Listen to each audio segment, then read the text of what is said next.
Hey everyone, Charlie here. Hope you're all doing well. I am excited. Sing on? Yes, it is. Okay. I'm excited because I didn't think I was going to be able to film a one cuppa today. I meant to do it about 4 hours ago, and I went back and was watching the X-Men animated series from the 90s on the Dark Phoenix saga, and first I fell asleep for like an hour, so that delayed me filming. And then when I woke up, it was just raining. It was raining for 3 hours, and just about the end of May here. Today's the 30th, I think, and which means it's just about time for the typhoon season to get kicked off, the rainy season here called Tsuyu. And so unfortunately, the next couple weeks of one cuppa probably going to be a little rainy to look at, but I'll try and make sure that I can at least shoot them. Even if we get sprinkled on, I actually really like the feeling of being rained on, as long as it's not a downpour. Something refreshing and, well, cleaning about it, right? It feels like a cool shower. So today I've been thinking, I think I've pointed out a couple times I've been sort of thinking about my age, and some of it's kind of like negative, like in a negative thing, where like I wonder, oh, that was one of my kids' parents. I wonder if she's gonna ask me tomorrow, why the hell were you standing on the corner with a camera in your hand? Good question.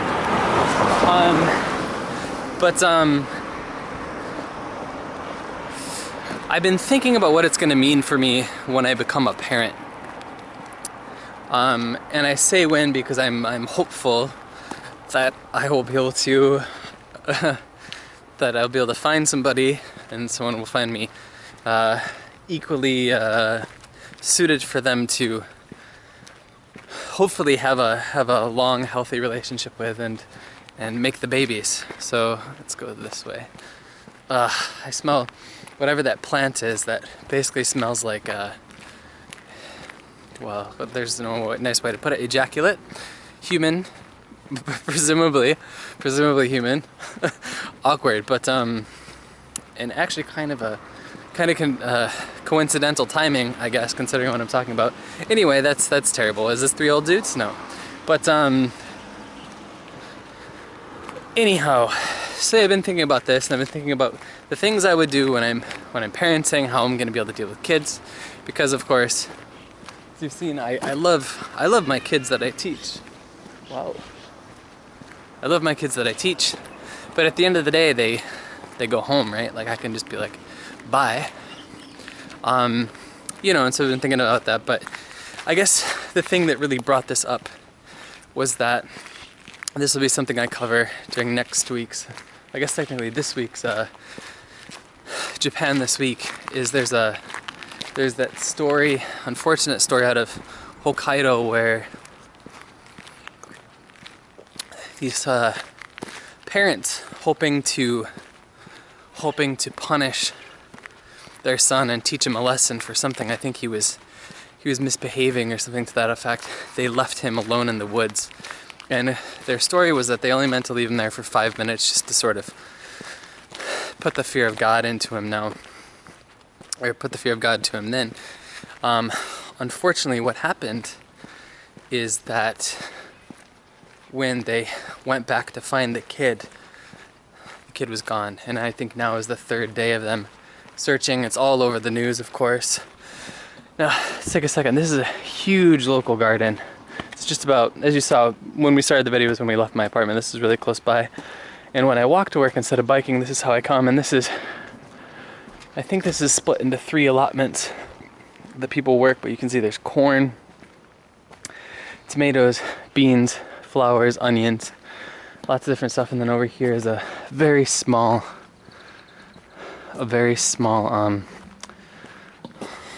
graveyard, right? So yeah, I love this pathway. Actually, it's this really cool stone walkway between houses.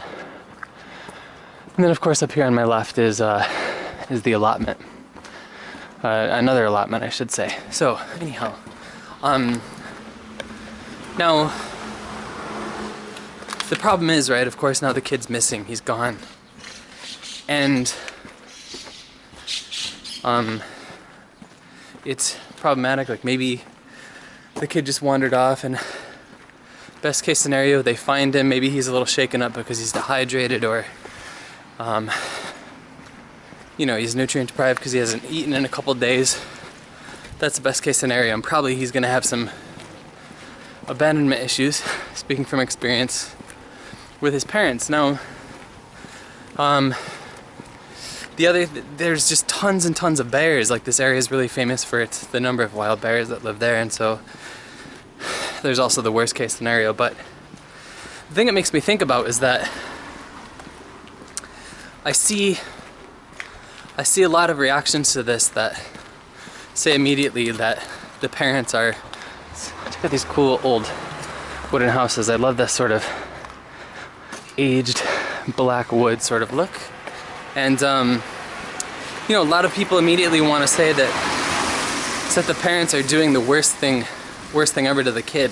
And given the result of the action, right, it's really easy to jump to that conclusion. But then I think about how I was raised and how I know, like, my friends were raised, and this is things that parents do, right? Like, for better or worse. Maybe I just have a really skewed idea of what it means to be a good parent. But let's say that the story these parents told is true, and this is Shinmei Shrine. This is my local shrine. You guys have been here before. It's sort of like my go-to area when I want to sit down and shoot a video outside. And when it's on rainy days like this, it's nice to be able to come here. It's a good backdrop for these one cuppas. But yeah, if we give the parents the benefit of the doubt and we say, okay, well, they just really planned to leave the kid there for 5 minutes to teach him a lesson, I don't know that I could fault them for that, you know? And I think about specifically, check out this huge stone gate leading down here. I think specifically to a time when I was a kid. I don't know how old I was, maybe younger than 10, I think. Younger than 10, I think. And there's some really cool shelf fungus on this tree. You know, I'd said to my dad, oh, there are a lot of large mosquito-like things that sense my presence coming out of that tree. Oh dear. I'm gonna show you the pathway here while I talk, because it's really beautiful. One of my favorite places in the city, actually. Just so verdant. And you know, so I was a kid, and I told my dad, I think I told him, like, well, I hate you and I want you to leave and blah blah blah, and I said some really nasty things, as sometimes kids do. Sometimes, oftentimes, most times even, not understanding the full weight of what they're saying. And so my dad, he got in the car and he left for a couple hours. I think he went to my uncle's, and anyway, he came back, you know. But of course, this is not the same as, say, leaving me alone in the woods that are infested with bears that like to chomp on people. What I'm saying is that you sort of understand maybe where their head was at. And of course, the consequence of what my dad did was it taught me a lesson, though I'm sure I told him I hated him, probably again when I was a teenager, again as teenagers are wont to do because they're stupid. And well, anyway, now I'm here and my dad isn't here. I mean, my dad's alive, but he lives a long way away, and well, now the last thing I could think to say to him would be that I hate him. But anyway, and so you think about this, and it's such an unfortunate situation, and I wonder, like, there's so many things you have to worry about as a parent, right? Like safety, education, sex, education, making sure that people aren't little shitheads to the rest of the people in the world, and that they grow up to want to be a steward of the earth, and all these other things that I think are really important to be like a good, I don't want to say a good kid, but a good person, you know, a healthy person that only wants to contribute to the world. And so it's just, you know, if what the parents say what happened is what happened, then of course I feel for them, and it's terrible that it turns out the way it does, and hopefully that little kid is found. But anyway, I have a lot of thoughts on it, because I feel like that's something that like I said, like my parents would have done something like that. Probably not if they thought there were like a lot of bears around, but who's to say that the parents were in their right mind? Maybe they were just so frustrated. I don't know, but I'm also certainly not blaming the kid. Like, the kid's parents have a responsibility to do what's in his best interest, of course. It's just a shitty situation, is what I'm trying to say. So, parenting, man. Now here, and you've been here before. I sound like Pooh Bear, which is not a bad thing. I love Pooh Bear. This is a rain-making pond. Well, maybe you guys haven't been here before. I don't know if I've showed this except in like those ill-fated travelogue videos that didn't do all that well back when the channel was relatively young. But you can see what looks to be kind of a not a very energetic white koi. It looks like a just sort of floating along the top there. I wonder if he's even alive, actually.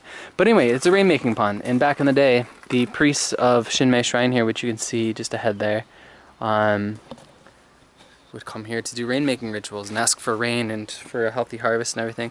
Now, the one thing to note here is that this stone pathway is a death trap, because when the moss that's grown over the top of it gets wet, death is a-coming your way. This is a really cute little shrine. Again, this would be opened up. Normally, actually, around this time of year, it is open. Maybe a couple weeks ago, it would have been open. So that you could sort of pray and ask for the rain, right? Somebody got their wishes. So, anyway, guys, I did take to Twitter today, as I'm trying to remember to do before I film these one cuppas, so that I can ask you guys to send me your questions, because we can treat one cuppa as these sort of like long-form topical things where I can talk about different things, but I also want to use them as a way that I can answer some questions that you guys may have about things that I may be able to tell you about. May being the key word. It's interesting, what's that say? Cool. I love this place so much. Now this is where most of the big festivals, at least for Shinmeicho, happen. That's where you'll come for New Year's, or there are barbecues and festivals here over the summer. So anyway, back to questions. Let's pull out the old handy dandy notebook. Some asshole left there. Pet bottle of it. Oh no, it's the cleaner. It's the guy who comes to take care of the grounds. Okay, so this one is from Japanda, which, by the way, if you guys don't know who Japanda is, very, very new J-vlogger. He's from Mexico, actually, and his first video was about getting a job teaching English when you're not a native English speaker. I know that's something you guys have been concerned about, something I made a video about. So you can check out that video either on my Facebook page, or you can, of course, go to the Japanda channel, and I will link it in the description below. But he asks, how would you go about transitioning out of teaching English to other jobs in Japan? And the honest answer is that with some small exceptions, I don't know. At least I don't know firsthand. My job experience here is limited to teaching and writing website copy, English website copy, for local businesses who are trying to attract, well, not necessarily local, but prefecturally local businesses trying to attract some foreigners on their way through, just looking to get coffee and stuff like that. Now that was just a matter of me being in the right place at the wrong time, and talking with an owner of a coffee shop, who then connected me to other owners of restaurants that he works not with necessarily, but friends of his that own other restaurants and coffee shops and stuff like that, and me being like, oh hey, I was a writer full-time at business copy when I was living back in the States. If you ever need any work done, here's my card. And then we went from there, right? So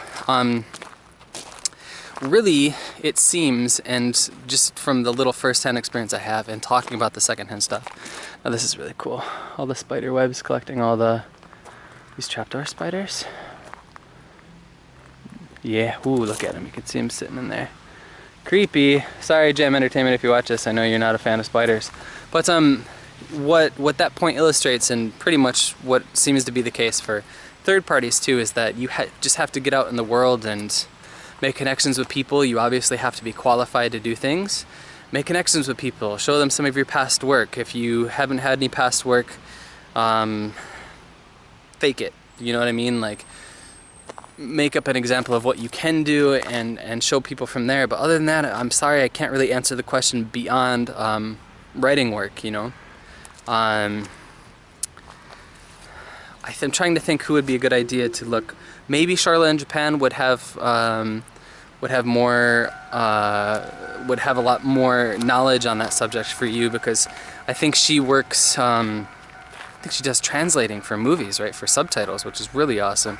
And she may have a video up. I haven't seen all of her videos, so I can't say, detailing how she got into that line of work. Now this is really, really cool, and I've shown this before. This is the Uryu family estate. Either the first or the second oldest private family home in Fukui. And this is actually where I've taken to filming some of my videos. The past couple videos have been shot here, just because it's such a peaceful place, especially when it's green like this, and it's only open on Wednesdays, so usually it's pretty peaceful when you come through here. Really green, nice backdrop. It smells like tatami, and the wood that lines the outside of the building. But it's just really, really beautiful in here and peaceful, eh? But yeah, Japan, I'm sorry I can't give you more information than that, but it seems like the same rules apply for any job anywhere. You just have to be qualified and maybe put in a lot more work here because you're foreign. Obviously, if you don't want to teach English here, speaking Japanese is a huge thing, and I don't mean just like the Japanese that most of us speak. I mean like good Japanese. So, all right, next question. Josh Wagner on Twitter. Good places to. What are some good places to visit when I'm visiting Japan? Wow, it's a really broad question, isn't it? But good places to visit when you're visiting Japan. I don't know. I don't know you or your preferences. I don't know if you're kind of like a city slicker type, or if you're more like me and you like to get outside and get away from the city as much as you can. But let's go down to History Road here and see if we can get to the old burial grounds down here in the time we have left. Without too many people staring at me, because now it's rush hour and there'll be a lot of people coming home from work.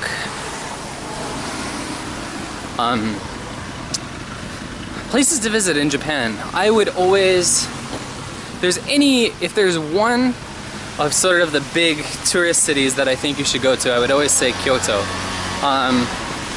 There's a lot of history there.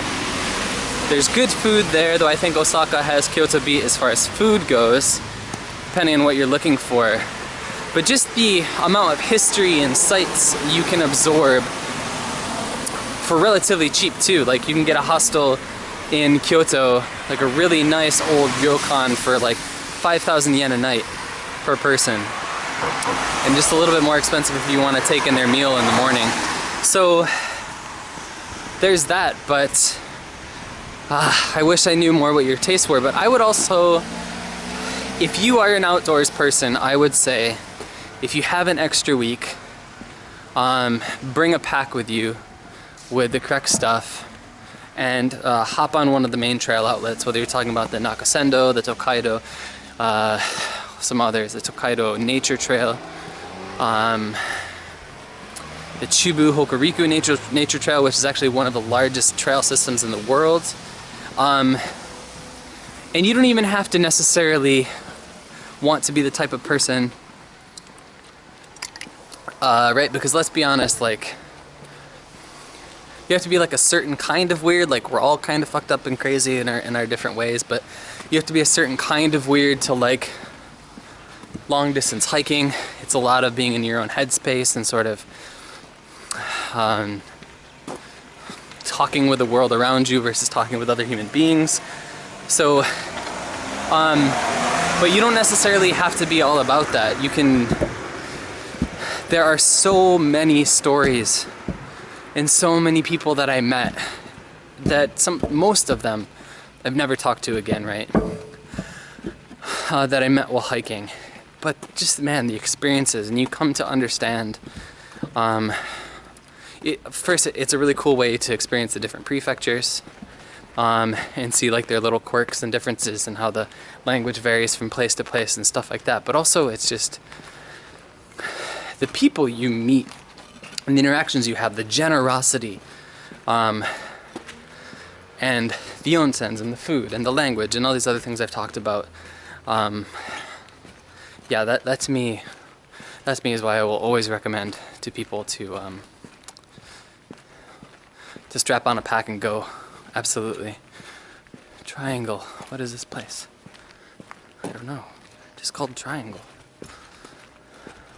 But yeah, I'm sorry I can't be more specific, but if you want to shoot me back a question on Twitter in the comments down below talking about some of the more specific things, I'll be glad to speak to those more specific curiosities you might have.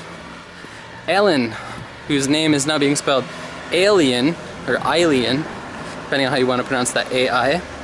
Any new projects coming up? No. Well, yes, but just sort of things that I've talked about before, like the Japan Standard still in progress, novel still in progress, which I feel like I'm going to be working on it until I'm fucking 40. But as for if there's anything new being added to the plate, nah, man. I told, what was I telling on Twitter the other day? Wikipedia asked me why I wasn't playing Miitomo on the mobile platforms, and because if I pretty much what I said is if I add one more thing to my hobbies or to my schedule, I'm just gonna, I don't know, I'm just gonna spontaneously combust or something. It's not gonna be pleasant for me because I just have a problem with overloading my schedule all the time. But I will certainly let you guys know when there is something new in the works, because I am of course excited to share it with you and get it out into the world. That said, there are some returning series which you guys have asked for that will be coming. There should be coming back to the channel this week. For instance, Shit Japanese Kids Say, there will be a new installment of that this week, which I'm really excited to write and film and put together and have out by the weekend. So, but other than that, anything new? Not sure. Not right now. I love this old derelict house back here. Is it weird to like ruins? I feel like it's... Now why is there such a huge pink tape around here? Am I not allowed to go up? I wonder... Anyway, I'll show you guys this entrance. I'm not sure if I'm allowed to enter or not because there is this pink tape going around the side, but this is the side entrance, and this place is called Kabuto Yama because it's shaped like one of the old kabuto shaped sort of bug or crab shaped helmets that samurai would wear back in the day, right? Now this has since been excavated as far as I know, but I wonder if it's still closed off. But it's an old burial ground for dead warriors, and I'm not exactly sure on the period. I've forgotten, but again, this was another shooting location for that travelogue video I talked about, travelogue series I talked about before. So looks like we might be able to get in over here. I can show you guys up there and maybe but get to the bottom of its age a little more. And yeah, we can go in. Okay. Ooh, wildflowers all popping up. And here's a map.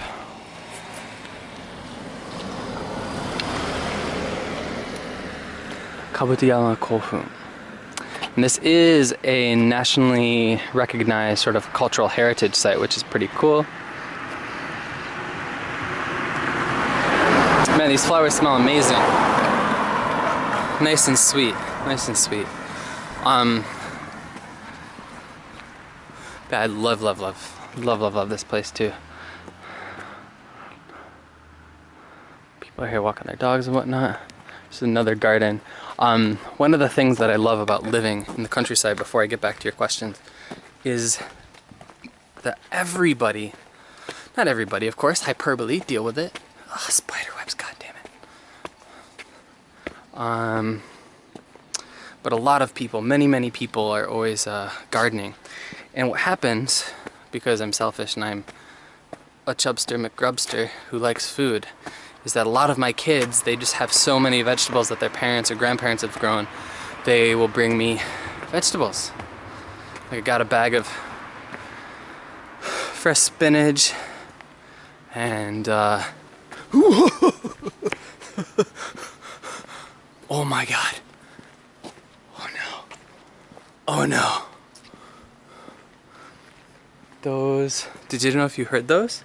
The reason why I was so scared is because those are the Asian giant hornet, which are 3 to 4 inches in length. As maybe you could tell, they sound like Chinooks, really low cadence. And actually people have been known to die when they've been stung by them, but they're very scary little creatures. One of the few bugs that I'm actually scared of instead of just finding creepy, if that makes any sense. Not one of the few, but one of the few that live here. And I very, very rarely see them. We're gonna go back down. I wonder if I scared them or something. But it is really peaceful up here. So anyway, I'm glad I was able to show you this. The problem with this place is that it's always under some kind of refurbishment. And you can see actually, the whole thing is sort of tilting to the right, isn't it? Or am I just crazy? Yeah, no, that's why it's propped up over there. That's too bad. Looks like it's gotten worse since last year. It's too bad. I hope they fix it because I hate to see history left to the rigors of time. All right, our next question comes from Behringer, all the way from Australia, I think. Why don't you use a cup, Obi-Wan Cuppa? Well, funny thing, I used to use a cup all the time. The first, waits for attack by helicopter squadron. The first couple episodes of One Cuppa, maybe a couple, I don't know, 5, 10, I don't know how many, but I used a cup and it just spilled everywhere. Which is why, that's why Jake Knowlton sent me a mug with his face on it, so that I could show you all his pretty mug and while we were shooting these One Cuppas. But by the time I got it, and that's also why I sent him a One Cuppa t-shirt, which I don't know if he has it. If he has, I don't think he's worn it yet. I hope he got it. But yeah, I would just spill and burn my hands constantly with coffee, so now we use recycled PET bottles, or if I remember to bring my water bottle home from work, which I really need to start doing, then I use that. This is a road I've never walked down before, though I've run up it. But yeah, that's why. Just a matter of practicality and not wanting to stain my clothing / burn my hands / ease. Next question comes from Zach of Phoenix 787. What is the hardest part about expressing your opinion in English class? I think there are 2 difficulties, I guess, that come to mind when I talk about this question. Now, this is a beautiful house. Very, very, very lovely.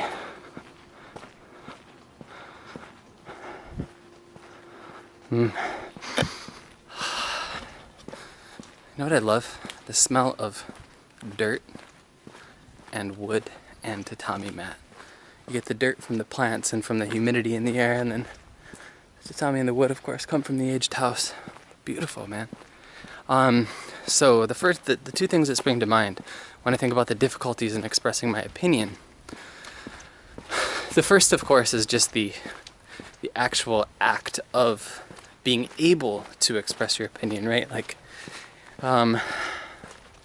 there are a lot of times when, like, a lot of kids understand what is meant when you're saying, when you tell them, I don't want you to do that, I don't like that you do that, right? If they're making a mess in class or they're being disruptive for the other kids, something like that. That's a definite thing. You know, a lot of kids just sort of understand by gesture and body language and all that. Let's go this way. Have I? Yeah, I have run by here before. You know, but of course, necessarily, like, a lot of kids don't get that, or they're not paying enough attention, or whatever the case may be. So, being able to find the correct gestures and use language that is suited to people's English level and stuff like that, that's really difficult, because what happens is if you choose the wrong language and it's too high level, it's too fast, or whatever the case may be, you risk 2 things. First, you risk killing kids' confidence, because they're like, well, I can't understand this guy at all, so what is the point of my trying to talk to him? And then the other problem you have is that, well, the first part is killing confidence, right, which can lead to trouble motivation and all the other stuff later on, behavior. Now the second thing is there's a switch.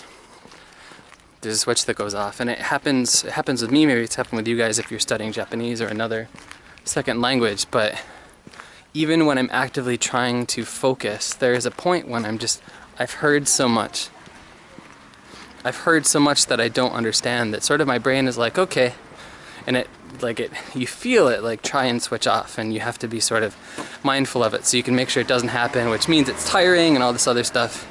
But with little kids in particular, if they can't even pick up a single word you're trying to say, man, you're in trouble, because they're just gonna, it's a lot easier for them to sort of run around the room and be little terrorists than it is for them to try and struggle to understand a single syllable I'm putting out. So I just have to be really mindful about how I speak, what I'm using, what language I'm using when I speak and stuff like that. Now, the other part, I think, of the answer, and I'm not sure if this was what was intended by the question, but there's also the issue of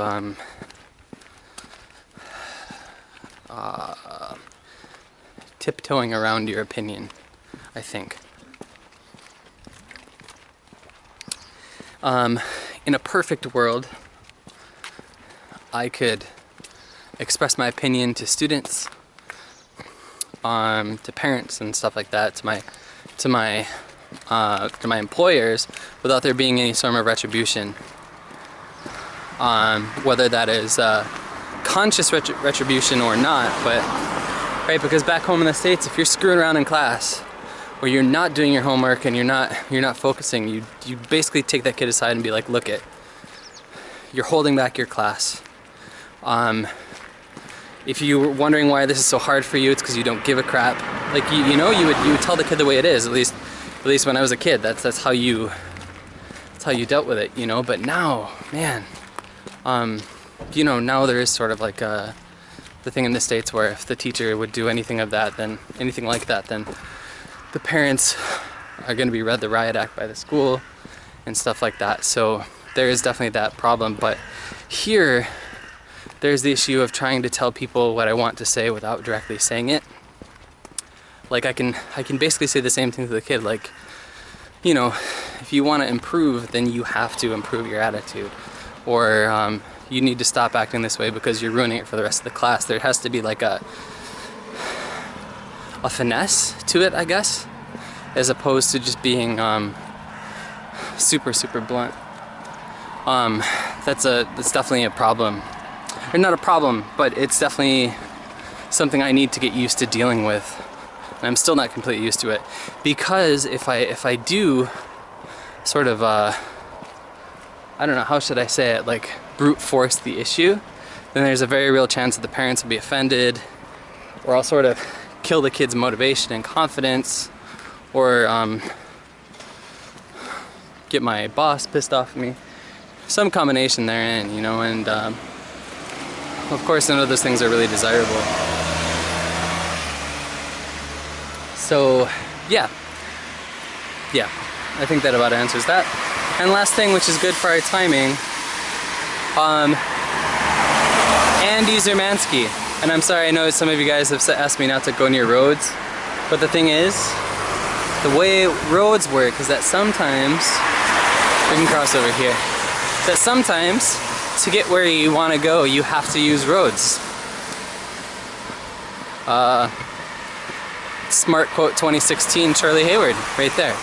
But yeah, Andy Zermansky asks, how are you addressed by different groups of people? Like, am I addressed as sensei, as Charlie-san, as Charlie-chan? Never Charlie-chan, I don't think. Let's see. At my school, I'm either addressed as Charlie-sensei, by the other teachers, by my students, I'm Charlie. Yeah, all sort of formal stuff with my with my bosses and my coworkers, I'm Charlie Sensei.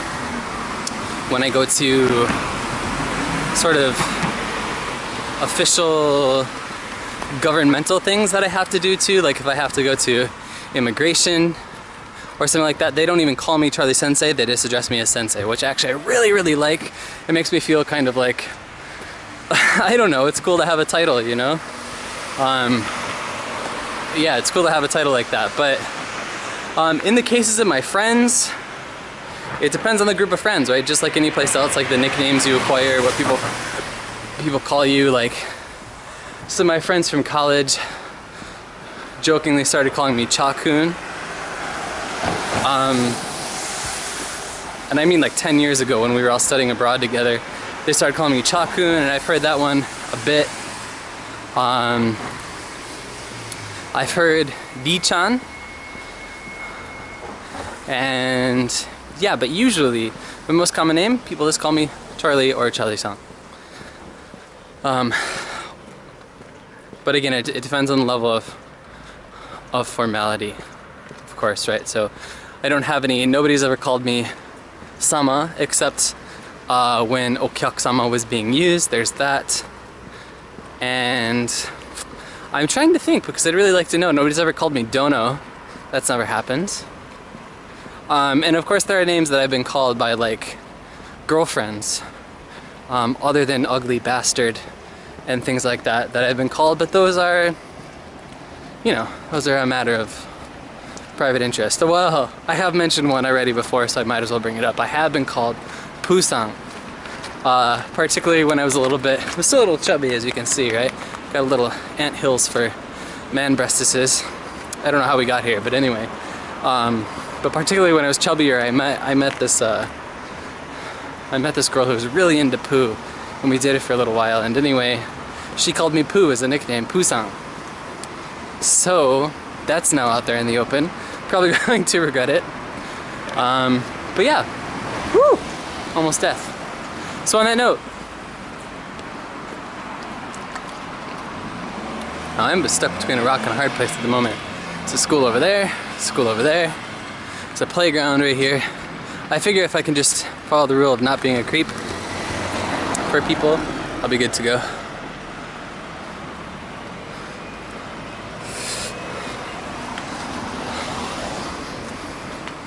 Uncomfortable. So yes, on that note, guys, thanks always for watching. One Cuppa, thanks for all the support on the channel. Please like and share the video if you found it to be likable and share worthy. And yeah, we'll see y'all very soon indeed. Thanks, guys. Cheers.